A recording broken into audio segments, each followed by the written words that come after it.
dibongkar oleh Allah SWT. Ini seolah-olah ketika itu tiada lagi yang disebutkan akan disembunyikan oleh Allah. Akan tetapi Nabi sebut kepada kita ada sebab Allah boleh lagi meneruskan atau terus ketika itu memperlindungkan dan menyembunyikan kepada aib seseorang daripada hamba. Bagaimana caranya? Iaitu apabila seorang hamba itu menyembunyikan aib orang lain daripada pengetahuan orang lain. Allah. Nah, kita hari ini gairah untuk menceritakan kepada aib orang lain, sedang aib kita nanti akan dibongkar oleh Allah Subhanahu wa Ta'ala. Sedang ketika itu kita harap supaya Allah menyembunyikan dan juga memadamkan aib kita itu. Tetapi di dunia kita gairah ketika itu menyingkap kepada aib orang lain. Man satara mu'min, kata baginda Rasulullah, siapa yang menyembunyikan aib seorang mukmin, satarallahu lahu yawma fid dunya wal akhirah. Allah akan menyembunyikan aibnya di dunia dan di akhirat. Tapi barang siapa yang membuka aib seseorang itu, kata Allah, kata Nabi SAW, maka Allah akan membuka aibnya di dunia ini walaupun dia berada di tengah rumah. Di dalam rumah ni dia tak nampak orang tersembunyi buat benda-benda itu, akan nampak, akan dikeluarkan juga. Sebab apa? Sebab dia membuka aib orang lain. Allah ini yang disebut ghibah, membongkar aib kepada orang lain. Ini adalah satu kesalahan yang cukup besar tetapi dipandang kecil. Kata Imam Ghazali dalam kitab Bidatul Hidayah, kalau kamu melihat seorang faqih yang dianya berbuat sesuatu yang seperti apa dicontohkan, seorang faqih yang dianya meninggalkan satu perbuatan yang mana kita anggap dia adalah satu kesalahan yang besar. Sebab dia ada ilmu faqih. Tetapi seseorang yang membuat itu lebih besar daripada seorang faqih itu yang meninggalkan apa yang kita lihat itu sebutkan maksudnya. Sedangkan benda itu dekat dengan kita buat pula. Maknanya kita seolah memandang kecil yang sebutkan mengungkap aib atau ghibah kepada orang lain itu. Tetapi memandang orang lain itu dengan pandangan yang besar kalau kiranya berbuat meninggalkan sesuatu daripada perkara-perkara. Sedangkan yang dia buat itu lebih besar. Allah Subhanahu wa Ta'ala nak bagi tahu. Ini yang kita nak kena faham. Dan Allah akan bongkarkan. Baik itu ada manusia-manusia dan juga amalan kamu. Suhuf, yang ini nama kitab yang dicatat. Kita ada yang disebutkan malaikat yang mencatat kebaikan dan juga malaikat yang mencatat segala keburukan yang berada di antara dua kita ini, iaitu di antara kanan dan kiri kita. Bagi wahid disebutkan, fa amma man utiya kitabahu bi yaminih, maka barang siapa yang diberikan utiya kitabahu bi yaminih, diberikan catatan, kitab catatan, buku catatan tangannya di sebelah kanan, maka apa? Fayaqulu ha umqra'u kitabiyah. Maka orang yang menerima daripada tangan kanan ini, dia akan berkata dengan dalam keadaan yang cukup gembira, dia mengatakan apa? Kepada orang yang mana ada duduk dekat dengan dia, dia kata, nah, bacalah oleh kamu itu kitab amalanku ini. Dia bangga dengan kitab yang diberikan kepada dia. Sebab apa? Kitab yang diberikan daripada tangan kanan ini adalah orang-orang yang selamat. Humul faizun, orang-orang yang sejahtera. Dia nak bagi kepada orang lain kerana bangga. Kerana apa? Berjaya. Seorang yang berjaya biasanya nak bagi tunjuk kejayaan kepada orang lain. Kita hari ini boleh pekat kalau yang bagus tu, kalau tak bagus sembunyi. Kalau ada syahadah atau sijil, kalau boleh kita nak gantungkan supaya orang yang datang boleh tengok. Itu tak dahsyat. Tapi yang ini betul, kalau bangga yang ini betul. Yang inilah yang menentukan seseorang itu di antara yang mulia dan hina. La yastawi ashabul nar wa ashabul jannah, ashabul jannati humul faizun. Nampak? Tak sama. Sebab itu yang berjaya hanya orang-orang yang masuk ke dalam syurga. Sebab apa dia tunjuk ni? Dia kata apa? Inni zanantu anni mulaqin hisabiya. Allah, aku tunjuk je bukan nak beritahu apa. Aku nak beritahu sesungguhnya aku ini telah pun mengetahui, menggunakan perkataan zan di sana kerana manusia ini dianya zan atau sangkaan itu perlu ada.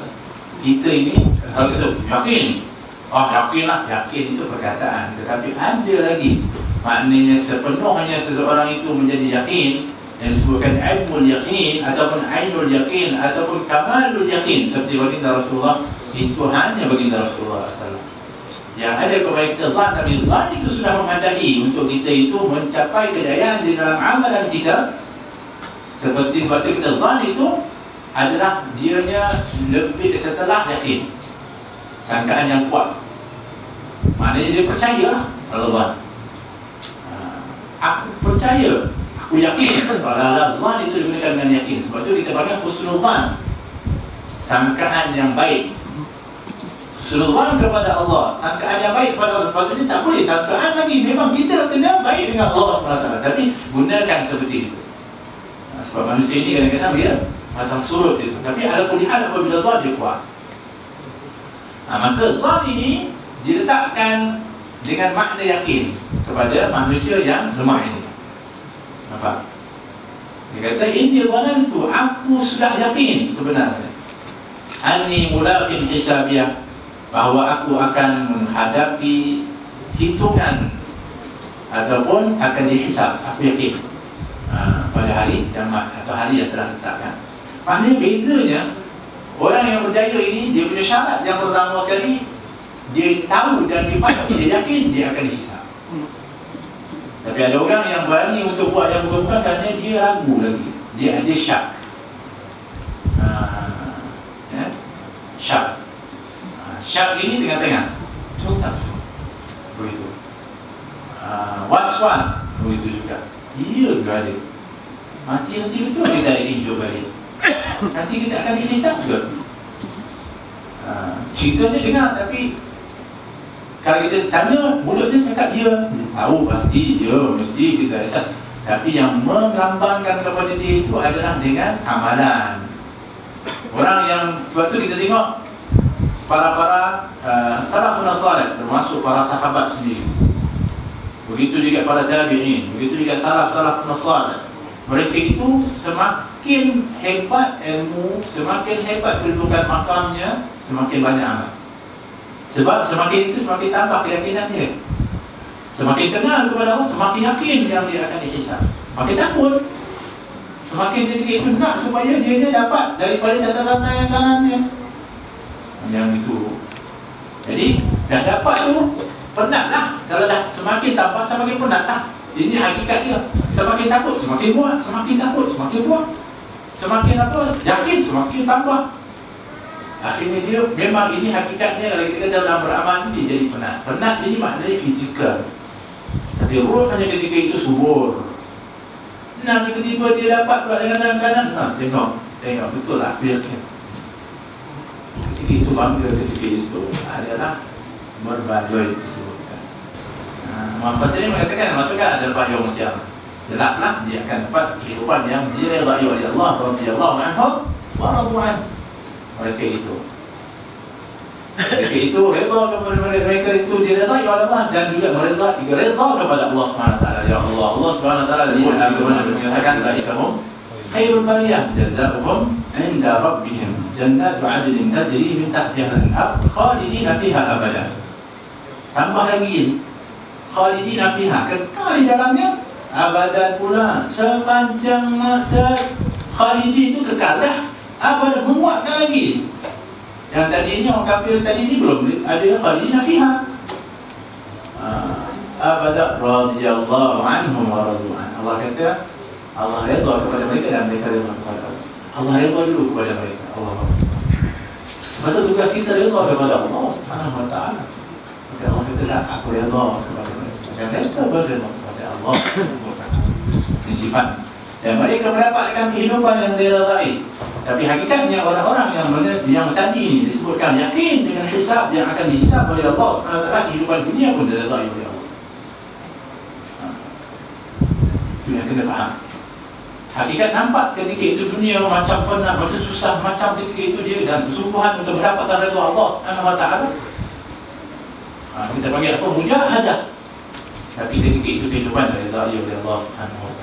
Allah kehidupan yang diredai ini yang digambarkan ataupun yang diburu. Kehidupan ini tak ada satu kehidupan yang paling indah kecuali kehidupan yang diredai oleh Allah. Sehingga Allah akan seru ketika itu, ya ayyuhan nafsul mutmainnah irji'i ila rabbiki radiyatan mardiyah. Kehidupan diredai tak mati ketika itu dipanggil oleh Allah. Baliklah. Irji'i ya Allah.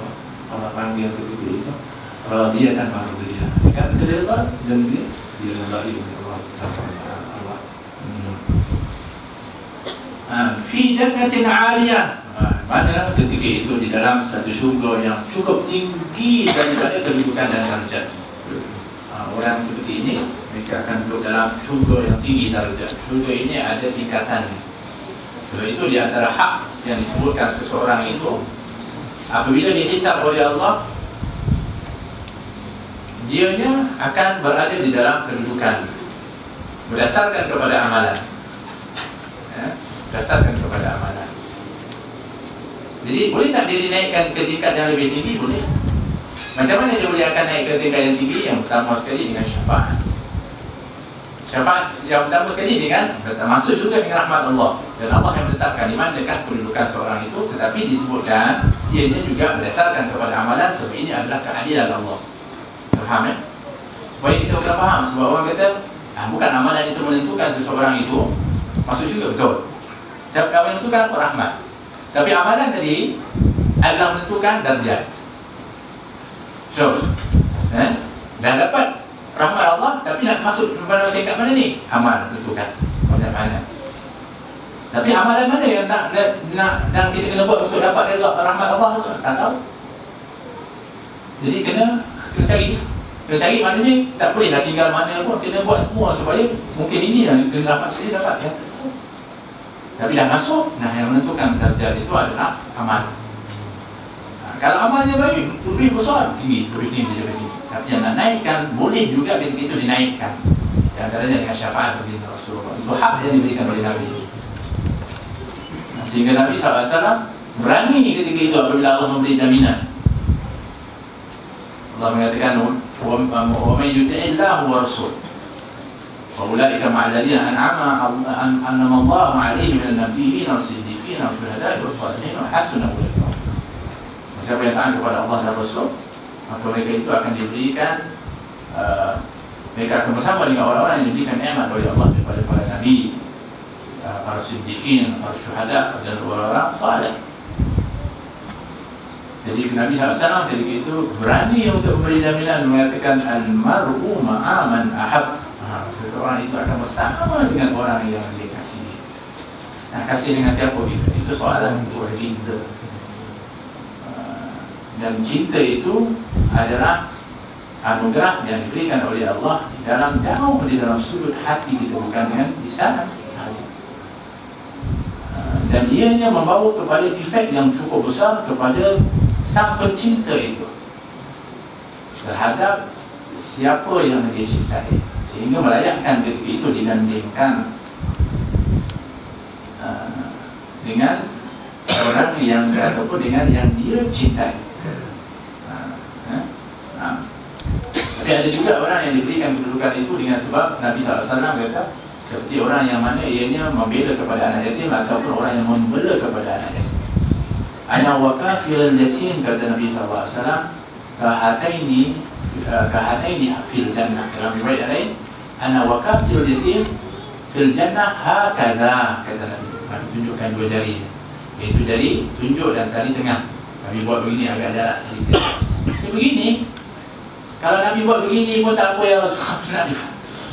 Nabi buat begini, ya Allah, dekatnya dengan begini Rasulullah. Orang-orang yang kafirul yatim, orang-orang yang membela ataupun membela kepada anak yang kafir ini, orang-orang yang kata yang membela ataupun orang-orang yang memelihara kepada anak yatim.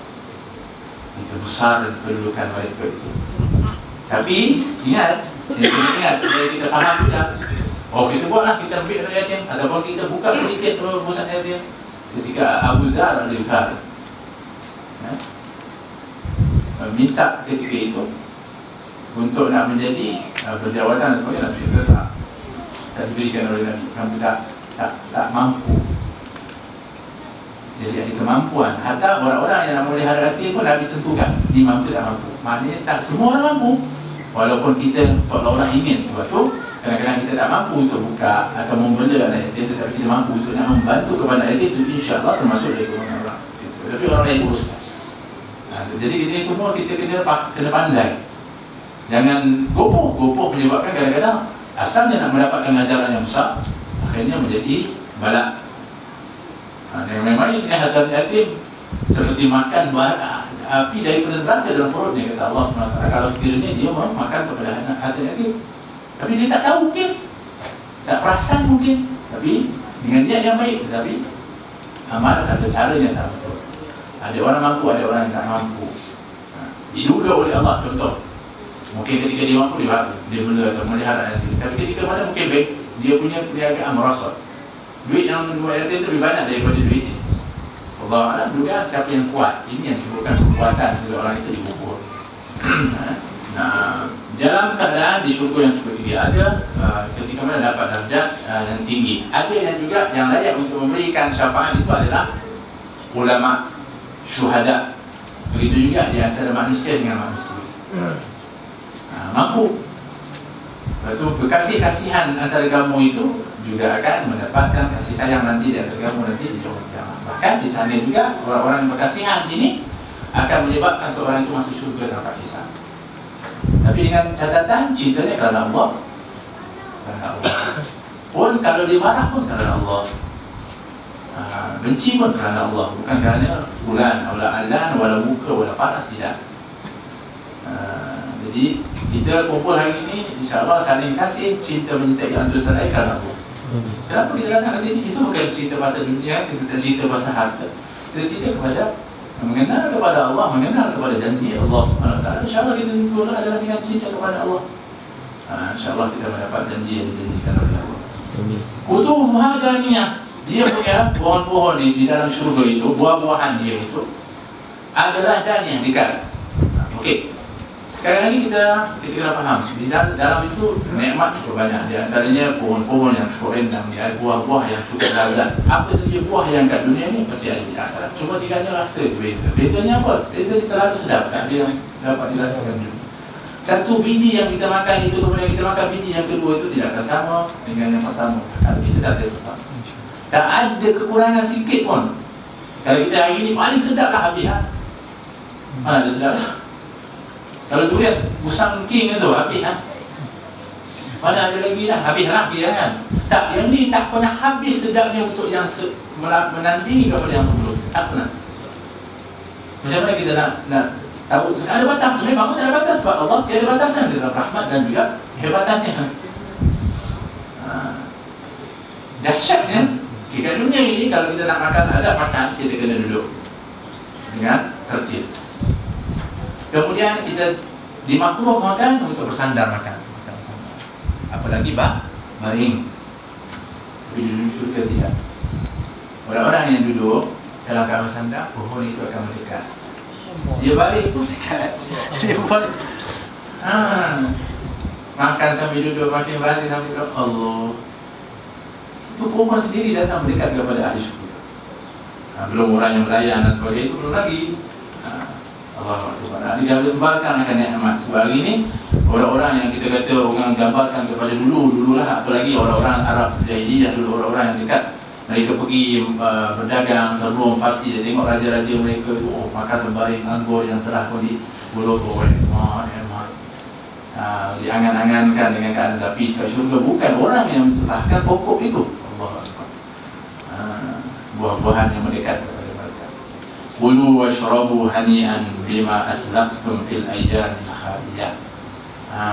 Kemudian ketika itu akan diserukan kepada mereka, Makan dan minumlah kamu sebagai nikmat yang lazat lagi baik. Hani'an, dalam keadaan yang cukup lazat. Hani'an ini tak ada bandingan daripada kelazatannya, cukup lazat. Disebabkan apa? Bima aslaftum fil ayyamin khaliyah. Dengan apa yang sebelum ini, apa yang kamu buat, yang baik-baik tadi lah, amal-amal yang baik tadi. Kenapa kamu dapat ni? Kerana kamu buat amal-amal yang baik, amal-amal soleh yang telah kamu kerjakan pada ketika dulu di dunia. Masa sekarang ini kamu yang mendapatkan ganjaran itu.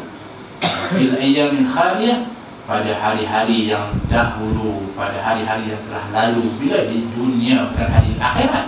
Hari akhirat kita pun lalu juga. Hari mahsyar lalu juga, tak. Hari khaliyah itu hari dunia. Utiya kitabahu bishimalihi fayaqulu ya laitani lam uta kitabiyah. Ini pula Allah, orang-orang yang diberikan daripada tangan kirinya kita tangguh. Kita nak cerita nikmat hari ini, insya-Allah mudah-mudahan kita masuk dalam golongan orang-orang yang mendapatkan nikmat dari Allah Subhanahu Wa Taala. Tapi tidak juga untuk kita tidak membicarakan nanti, insya-Allah kena sedialah untuk mendengar pula. Supaya apa? Supaya kita tak termasuk. Kita diajar oleh Allah dan diberitahu oleh Allah dengan nikmat, dengan kehebatan untuk kita capai. Allah juga akan cerita kepada kita orang yang akan mendapatkan siksaan, orang-orang yang sengsara untuk kita mengelak. Itu dikatakan basyiran wa nadhir, ataupun disebutkan sebagai targhib wa tarhib, gerakan dan juga peringatan ataupun pencegahan. Yang itu dimaksudkan. Ini adalah merupakan uslub cara bagaimana Allah SWT nak berikan kepada kita sehingga kita akan lahir dua perkara yang kita sebutkan yang mengimbangi kepada kita punya kehidupan, iaitu ar-raja dan khauf, pengharapan dan takut. Baru kita boleh. Kalau kita berharap saja, yang itu orang-orang yang lalai, orang-orang yang menangguh amal, orang-orang yang hanya mengharapkan itu tapi tak buat. Tapi kalau takut sangat, melahirkan orang yang putus asa. Takut tak boleh lah, aku tak mampu lah, habislah aku ni. Tak, dia ada pengharapan, ada juga ketakutan. Dua ini seolah-olah sayap yang mesti kita imbangkan supaya kita terbang dengan tertib. Itu maksudnya. Wallahu ta'ala.